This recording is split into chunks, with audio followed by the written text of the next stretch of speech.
اے پاک تر از نام و نشان، صد نام و نشان تو بین آیا، اے بحر گرفتی موج جہاں شد فوج بفوج قیود حجر، خلصنا من نار سقر، یا من کل الیک الکل، یا کل الکل چه خارج گل، تا صورت فرق گرفت جمل، از درد فراقت سوخت جگر، خلصنا من نار سقر، اے احمد سر دقیق کے صمد مکتوب بیم معین احد، بر دوست و صلاة و سلام و عبد سر صدقہ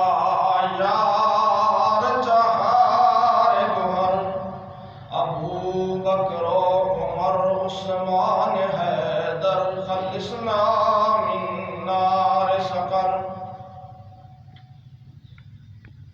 بعد حمد و ثنا و صلاۃ و سلام، محترم و مکرم سامعین کرام،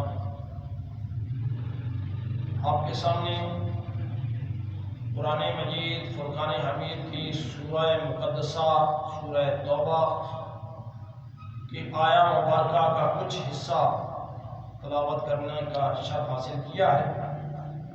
اللہ رب العزت سے یہ دعا ہے کہ رب العزت ہمیں اس قرآن پاک کو سمجھنے اور سمجھ کر عمل کرنے کی توفیق عطا فرمائے۔ آیہ مبارکہ کا ترجمہ پیش کروں گا۔ رب ذوالجلال نے ارشاد فرمایا، ان عدۃ الشہور عند اللہ 12 شہرا، کہ بے شک اللہ تبارک و تعالیٰ کے ہاں 12 پورے مہینے ہیں۔ فی کتاب اللہ، یہ اللہ تبارک و تعالیٰ کی کتاب میں لکھے گئے۔ کب سے؟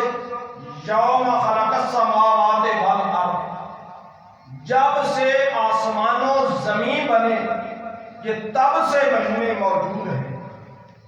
منھا اربعۃ حرم، ان میں 4 وہ مہینے ہیں جو حرمت والے ہیں، یعنی عظمت والے ہیں۔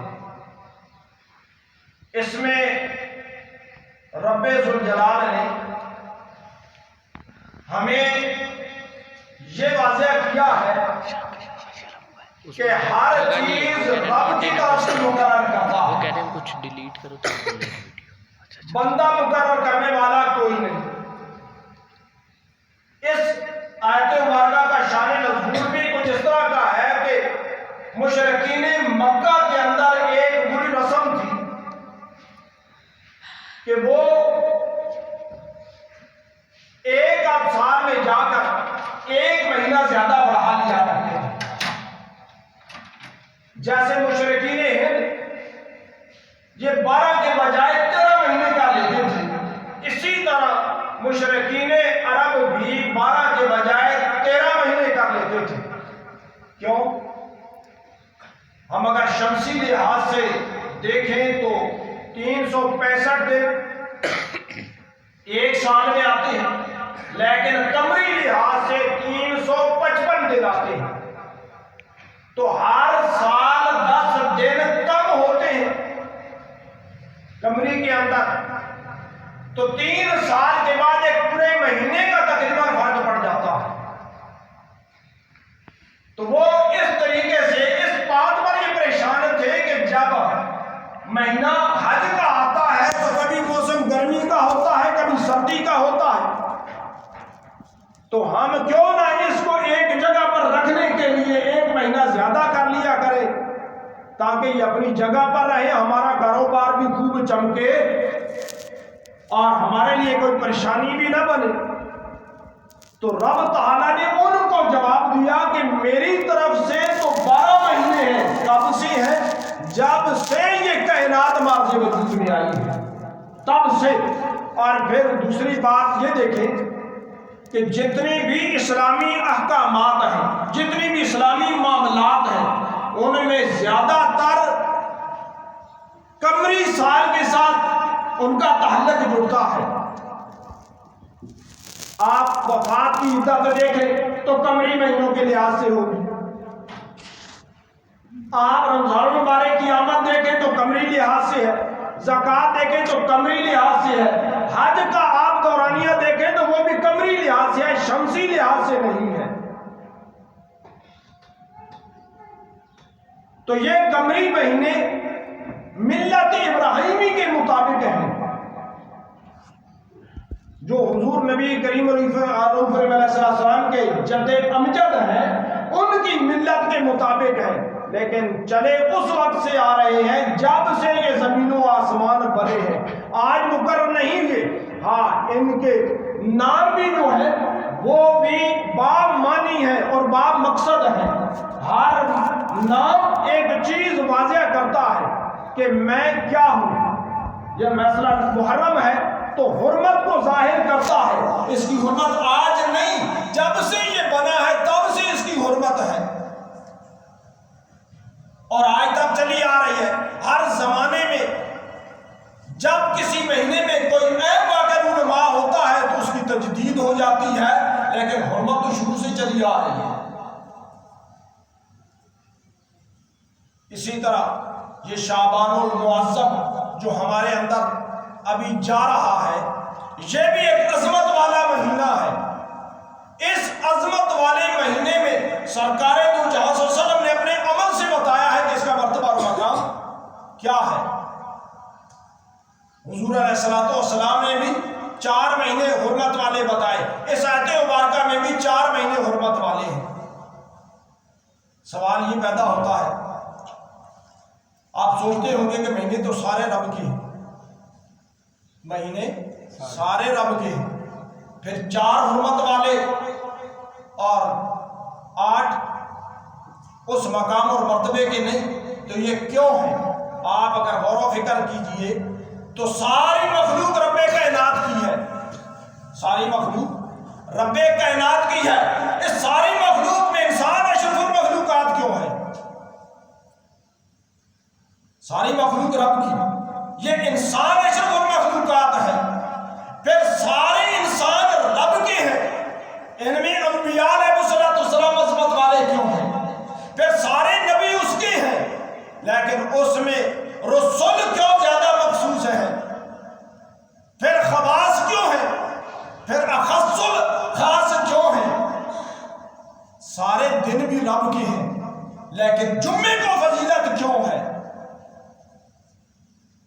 سارے دن رب کے ہیں لیکن فضیلت جمعے کو کیوں ہے؟ سارے مہینے رب کے ہیں، رمضان المبارک کو ایک الگ حیثیت حاصل ہے اور ساری راتیں اس کی ہیں، لیکن لیلۃ القدر جو 1000 مہینوں سے بھی بہتر ہے یہ بھی تو اسی کی ہے.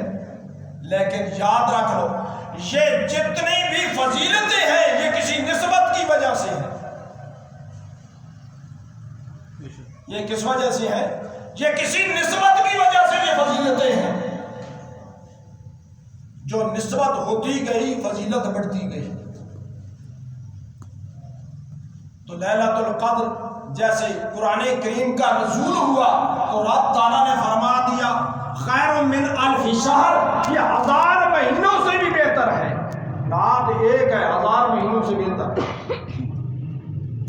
تو اسی طریقے سے شعبان المعظم کا مہینہ مبارکہ جو ہمارے اندر یہ ابھی جاری ہے، یہ بھی بڑی عظمتوں اور برکتوں والا ہے. ایک بات یہ بھی واضح کروں کہ رب ذوالجلال بندے کو مقام اور مرتبہ دینے کے لیے کوئی نہ کوئی بہانہ بناتا ہے.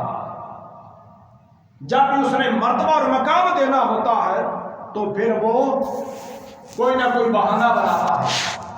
کبھی رمضان مبارک دیا، کبھی شب برات دی، کبھی لیلۃ القدر دی، کبھی کوئی اور ہمیں عطا کر دیا کہ اس میں کچھ تو انسان کرے تاکہ اس کو میں بخش دوں.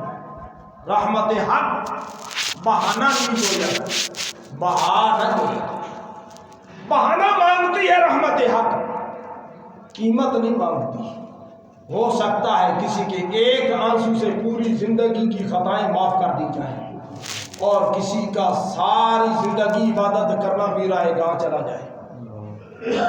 تو وہ تو بہانہ مانگتا ہے کہ کس بہانے سے اپنے اس بندے کو میں بخش دوں. تو یہ شعبان المعظم کا مہینہ مبارکہ، شعبان کیونکہ شاہبہ یا شعبوں سے بنا ہے. کیا مطلب ہے اس کا؟ پھیلنا، نکلنا، پھوٹنا، یہ اس کے معنی آتے ہیں.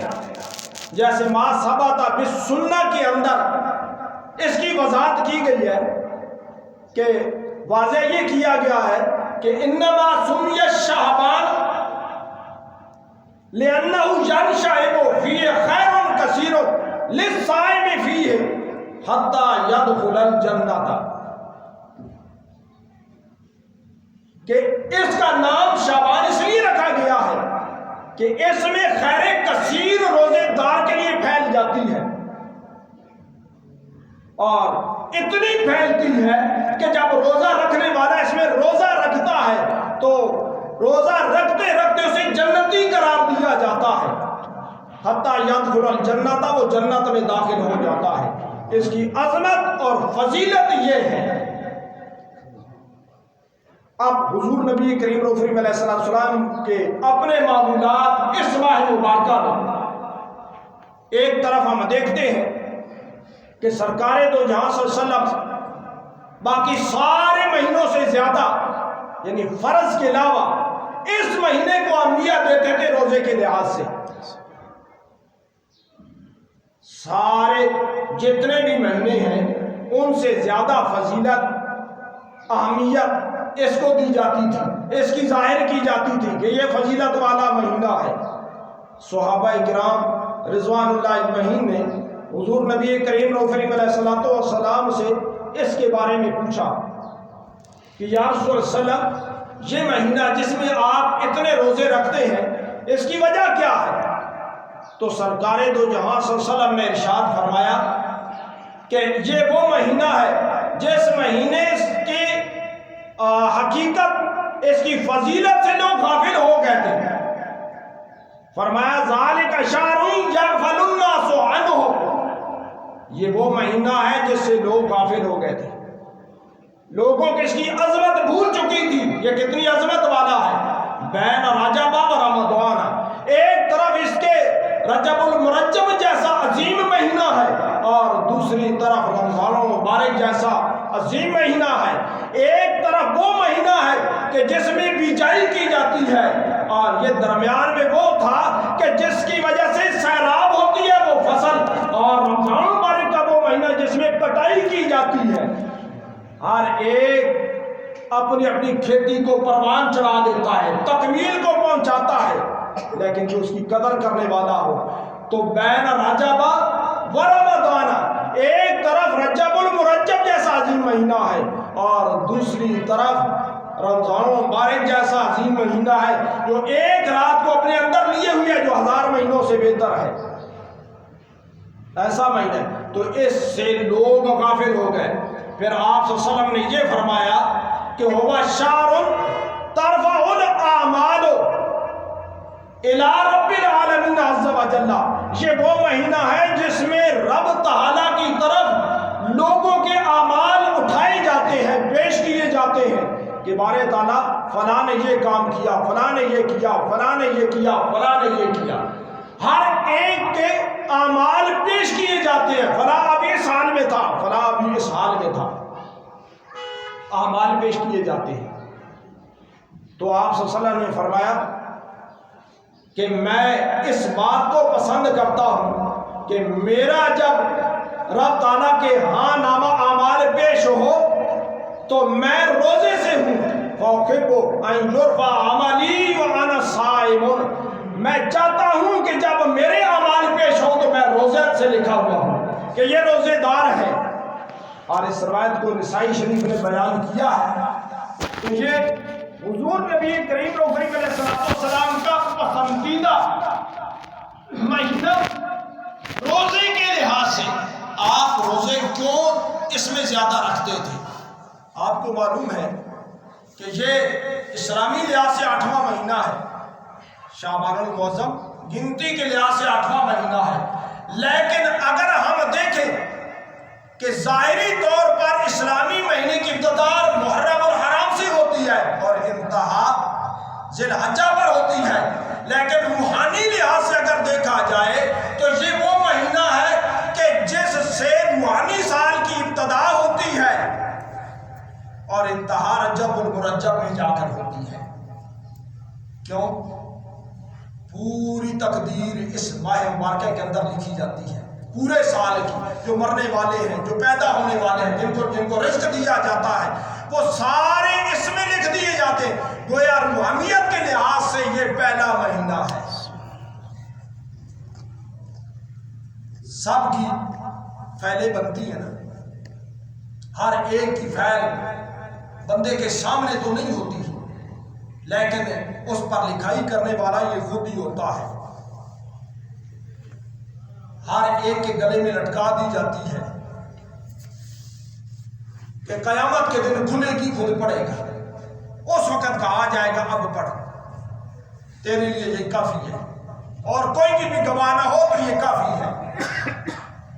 تو سرکار دو جہاں صلی اللہ علیہ وسلم اس ماہ مبارکہ میں جو روزہ رکھتے، ویسے بھی روزہ ایک انتہائی محبوب عبادت ہے، اس جیسی دوسری محبوب عبادت اور کوئی نہیں ہے جو خفیہ ہے، جو صرف رب اور بندے کے درمیان میں ہے۔ ساری عبادات ضائع ہو سکتی ہیں، لیکن یہ وہ عبادت ہے کہ جس کے لیے رب تعالیٰ فرماتا ہے یہ میرے لیے ہے، میں خود اس کی جزا ہوں۔ ایک تو فرض روزہ ہے، نفلی روزہ بھی بندے کے درجات میں بلندی کا سبب ہے، بندے کے درجات میں علو کا سبب ہے۔ سرکار دو جہاں صلی اللہ علیہ وسلم اس میں روزہ رکھا کرتے تھے، تو اس کی وجوہات کیا ہے؟ یہ روزہ وہ ہے کہ جس کے اندر جسمانی، روحانی اور بے شمار اخلاقی اور ایمانی فوائد موجود ہیں۔ رب ذوالجلال نے یہ روزہ ہمیں عطا کر کے ان تمام فوائد سے متمتع ہونے کا موقع عطا کیا کہ انسان یہ روزہ رکھ کر ان سارے فوائد کو حاصل کر لے جو اس نے اس کے اندر رکھے ہیں۔ رب تعالیٰ نے مومن کو ہر لحاظ سے اپنے حکم کے ماتحت رکھا ہے، ہر لحاظ سے اپنے حکم کے ماتحت رکھا ہے۔ کافر ہے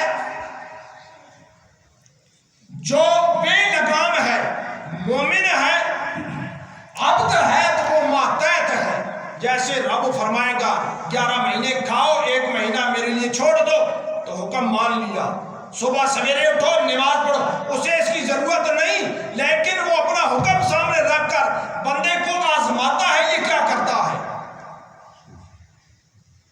جانور بے روکو ٹوک اپنی فصل ہو، خیر کی ہو، جو کچھ ہو، حلال ہو حرام ہو، اس کے لیے کچھ بھی نہیں ہے، وہ کھا جائے گا۔ کیوں؟ اس کے لیے کوئی نہ تو حساب ہے اور نہ ہی عذاب ہے۔ کافر بھی اسی طرح کرتا ہے۔ قرآن کریم کا اعلان ہے، قرآن کریم یہ ارشاد فرماتا ہے والذین کفروا یتمتعون ویأکلون کما تأکل الانعام۔ رب ذوالجلال فرماتا ہے کافر وہ ہے کہ جو اس دنیا میں رہتے یہ فائدہ حاصل کرتا ہے اور کھاتا ایسے ہے جیسے جانور، کما تأکل الانعام، جیسے جانور کھاتے ہیں۔ جانور کھڑے ہو کر کھاتا ہے، ہم بھی کھڑے ہو کر کھانا شروع کر دیتے ہیں، وہ کھڑے ہو کر پیتا ہے، ہم بھی کھڑے ہو کر پینا شروع کر دیتے ہیں، وہ بلا روکو ٹوک بلا حدود و قیود وہ کھاتا ہے، ہم بھی کھانا شروع کر دیتے ہیں۔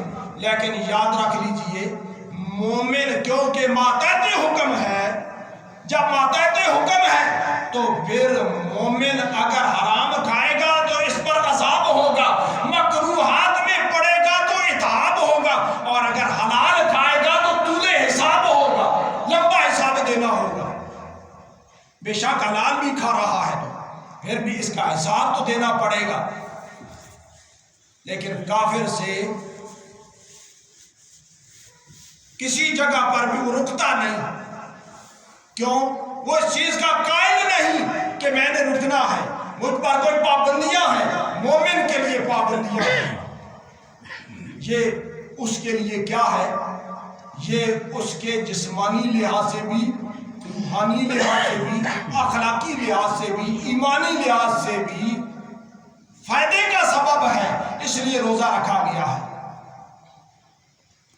اور ایک بزرگ گزرے ہیں محمد بن یمانی رحمت اللہ تعالی علیہ، کسی نے تاریخ میں ان کا واقعہ پڑھا ہو۔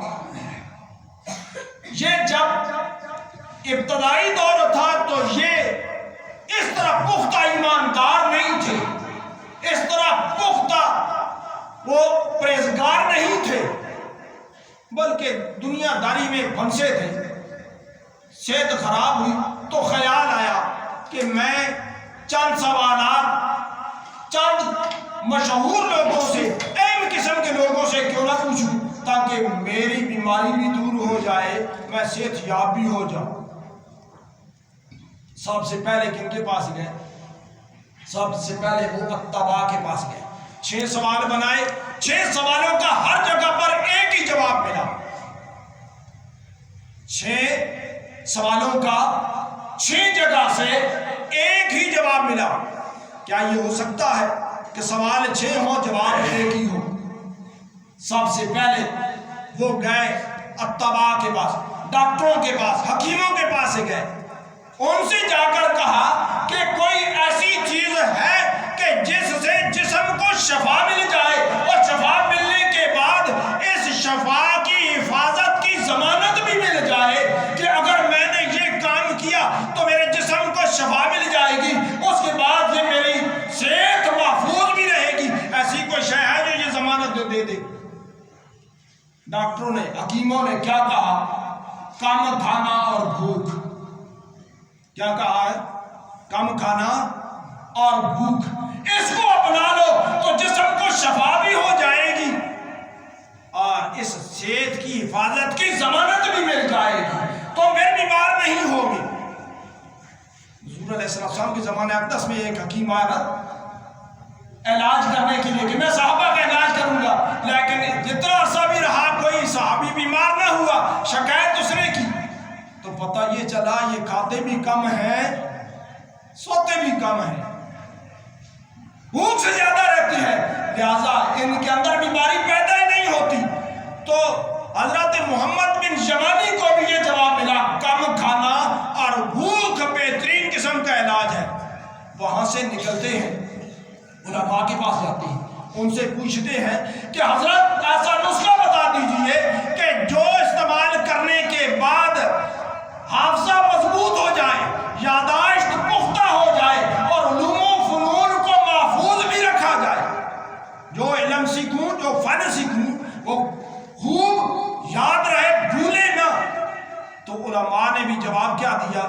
کم کھانا اور بھوک۔ اس کے بعد زاہدوں کے پاس جاتا ہے، کہتا ہے مجھے وہ چیز بتا دو جو دنیا سے بے رغبت کر دے، دنیا کی لذات سے مجھے دور کر دے، ایسی کوئی چیز بتا دو۔ انہوں نے کہا کم کھانا اور بھوک۔ کم کھانا یعنی تھوڑا کھانا اور بھوک، تھوڑا کھاؤ اور زیادہ بھوکے رہو، تو یہ چیز تمہارے لیے یہ سبب بنے گی دنیا سے بے رغبتی کی، دنیا کی محبت کو دور کرنے کا یہ ذریعہ ہوگا۔ اس کے بعد عابدوں کے پاس گئے کہ کوئی ایسا نسخہ بتا دو کہ جس کی وجہ سے عبادت میں میرا دل لگ سکے، عبادت میں خوب کر سکوں۔ تو انہوں نے بھی جواب کیا دیا؟ جواب یہ دیا کہ کم کھانا اور بھوک اس کا علاج ہے۔ جب کم کھاؤ گے، بھوکے رہو گے تو عبادت میں لطف پیدا ہوگا۔ اس کے بعد آخر پر جاتے ہیں بادشاہوں کے درباروں میں، وہاں سے پوچھتے ہیں کہ کوئی ایسی چیز بتا دو جس سے کھانا لذیذ تر بن جائے، کھانا جیسا بھی ہو لیکن ہو لذیذ تر، ایسی کوئی چیز بتا دیجئے۔ آج تو کھانے کو لذیذ بنانے کے لیے بے شمار مصالحے جات ڈالے جاتے ہیں نا، ہر وہ مسالہ جو ہمارے معدے کو تباہ کرتا ہے اس میں ڈالا جاتا ہے، ہر چیز وہ ڈالی جاتی ہے جو کھانے کے بعد پیٹ کو پکڑ کر بیٹھ جائے۔ تو بادشاہوں کے پاس بھی یہی سوال کیا کہ کھانا لذیذ تر بنانا ہے، اس کے لیے کوئی نسخہ بتا دیجیے۔ بادشاہوں نے یہ کہا کہ کھانا جیسا بھی ہو، بھوکے رہو، کم کھاؤ، تو یہ تمہارے لیے جیسا بھی کھانا ہوگا لذیذ ہوگا۔ آج جتنا بھی لذیذ کھانا ہو، کھانے کو جی نہیں چاہتا، کیونکہ پیٹ تو پہلے ہی بھرا ہوتا ہے، پیٹ پہلے بھرا ہوتا ہے، تو پھر اس کی لذت کیا آئے گی؟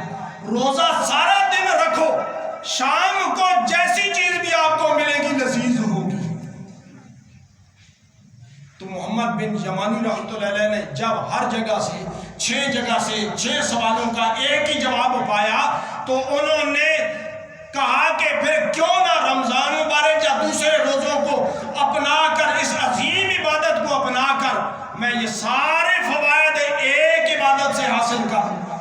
اس ایک عبادت سے یہ سارے فائدے حاصل ہو سکتے ہیں۔ تو ہمیشہ کے لیے صائم الدار، ہمیشہ روزہ رکھنے والا ہی بن گئے، اور رب تعالیٰ نے پھر عظیم مقام بھی عطا کر دیا۔ حضرت عیسیٰ علیہ السلام کے بارے میں تفسیر روح البیان کے اندر آتا ہے کہ رب تعالیٰ نے فرمایا، اے پیارے عیسیٰ، اگر میرا دیدار کرنا ہے نا تو تجبا ترانی، اب بھوکے رہو مجھے دیکھو گے۔ کیا مطلب؟ روزہ رکھا کرو، مجھے دیکھو گے۔ یاد رکھنا، روزہ مومن کے لیے اس کے جسم کا سائیکل ہے۔ ہر وہ چیز جو میلی ہو جائے اس کو مانجنے کے لیے کوئی نہ کوئی سائیکل ہوتا ہے، چاہے لیکوڈ ہو چاہے جیسا بھی ہو، اس کو صاف کرنے کے لیے، اس کا زنگ اتارنے کے لیے اس کو رگڑا جاتا ہے، وہ صاف ہو جاتا ہے۔ تو حضور علیہ السلام نے ارشاد فرمایا، لِكُلِّ شَيْءٍ زَكَاةٌ وَزَكَاةُ الْجَسَدِ الصَّوْمُ، اور کما قال علیہ السلام، ہر چیز کو صاف کرنے کے لیے کوئی نہ کوئی چیز ہوتی ہے، پاک کرنے کے لیے کوئی نہ کوئی چیز ہوتی ہے۔ انسانی جسم کو پاک کرنے کے لیے روزہ ہے۔ جب روزہ رکھو گے تو اس کے اندر سے یہ جو ہمارا جسم ہے، جو کھانے کی وجہ سے مواد ردیہ فاسدہ ہمارے جسم میں پیدا ہو جاتا ہے، یہ روزے سے نکل جاتا ہے، ختم ہو جاتا ہے۔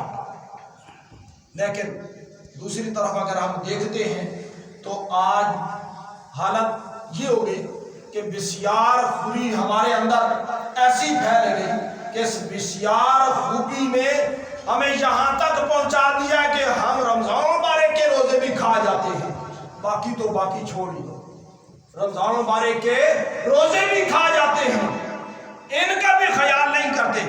اسی وجہ سے تو ہمارے جسموں میں ہر طرح کی بیماری آ گئی ہے، ہر طرح کی بیماری موجود ہے۔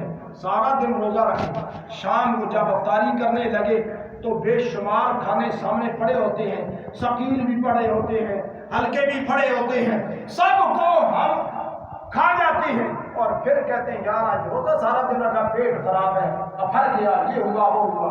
حضور علیہ السلام افطار میں استعمال کرتے تھے، آپ کو بخوبی معلوم ہے۔ پہلی تو یہ کہ تر کھجور 3 عدد، تار نہ ملے تو خوش کھجور یعنی چھوہارا، اگر وہ بھی نہ ملے تو سادہ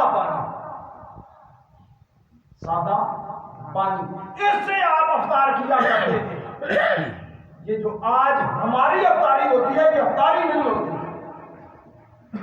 ظاہراً تو افطاری ہوتی ہے لیکن یہ افطاری نہیں ہوتی۔ یہ تو اتنا ہم لوڈ کر دیتے ہیں کہ پھر ہمارے لیے نماز پڑھنا مشکل ہو جاتا ہے، نماز ہمارے لیے بھاری ہو جاتی ہے۔ اس لیے حضور نبی کریم علیہ السلام کی ہر سنت میں خیر ہے، ہر سنت میں بھلائی ہے۔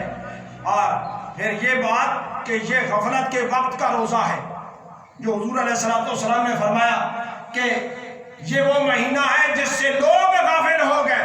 غفلت کے وقت کی عبادت ثواب میں بڑھ جاتی ہے، ثواب میں غفلت کے وقت کی عبادت بڑھ جاتی ہے. کیوں؟ حضور علیہ السلام کا ایک فرمان سامنے رکھیں، مشہور حدیث مبارکہ ہے. آپ صلی اللہ علیہ وسلم نے فرمایا کہ من تمسک بسنتی عند فساد امتی فلہ اجر 100 شہید، اور کما قال علیہ الصلوۃ والسلام کہ جس وقت امت میں فساد برپا ہو چکا ہو اس وقت اگر میری سنت کو کوئی اختیار کرے، ایسی حالت میں کہ جب سارے لوگ اس سنت کا مذاق اڑاتے ہوں، اس کو بیک ورڈ زمانے کا گنتے ہوں، کبھی اس کو دیہاتی کہتے ہوں، کبھی کیا کہتے ہوں، اور یار یہ تو پینڈو ایسے کیا پتا ہے، ہم شہری لوگ ہیں ہمیں زیادہ پتا ہے. اپنے آپ کو اپڈیٹ اور اس کو گرا ہوا سمجھتے ہوئے اس کا مذاق اڑاتے ہیں. تو فرمایا من تمسک بسنتی، جو میری سنت کے ساتھ اس وقت چمٹا، یعنی اس نے میری سنت کو ادا کیا عند فساد امتی، جب میری امت میں فساد برپا ہو گیا، تو اس کے لیے کیا ہوگا؟ فلہ اجر 100 شہید، 100 شہیدوں کا ثواب ملے گا، 100 شہیدوں کا. اور اس کے بارے میں آتا ہے یہ جو رمضان یا شعبان المعظم کا مہینہ جا رہا ہے کہ جس نے 3 روزے اوائل میں رکھے، یعنی پہلے عشرے میں، 3 دوسرے میں اور 3 تیسرے میں رکھے، اس کو 70 انبیاء کے برابر ثواب عطا کیا جائے گا. یہ